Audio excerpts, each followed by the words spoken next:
กระจอกหูตัวอยู่ดอกอีนางเอ้ย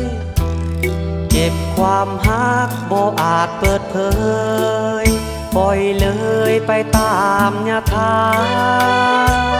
หูตัวอยู่ดอกความกระจอกน้องเมินแบกชีวิตประเสริญบนทางที่แสนว่างเปล่ามีหักเต็มอกอยากจกหัวใจมาเว้าแต่นวลนงเงาเจ้าไปกับหนุ่มเศรษฐียอมกินน้ำใต้ศอกคนกระจอกเกิดมาก็เป็นเส้นนี้บอกคือเขา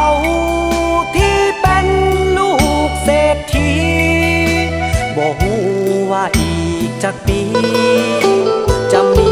วันสมดังใจหูตัวอยู่ดอกกินน้ำใต้ศอกบ่ตายสีบนี้วางไว้ให้เพียงนางผู้เดียวขอเพียงนวลน้องพร้อมใจหันมาแลเลี้ยวจะหักแต่น้องผู้เดียวแม้น้ำใต้ศอกก็นัว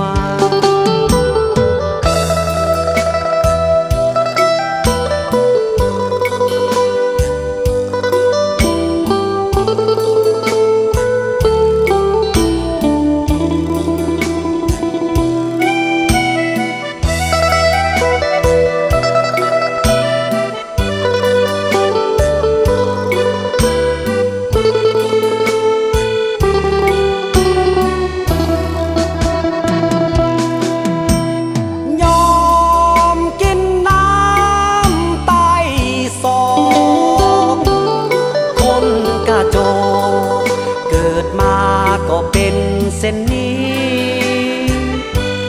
บอกคือเขา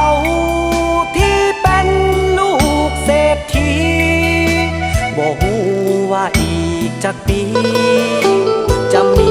วันสมดังใจหูตัวอยู่ดอก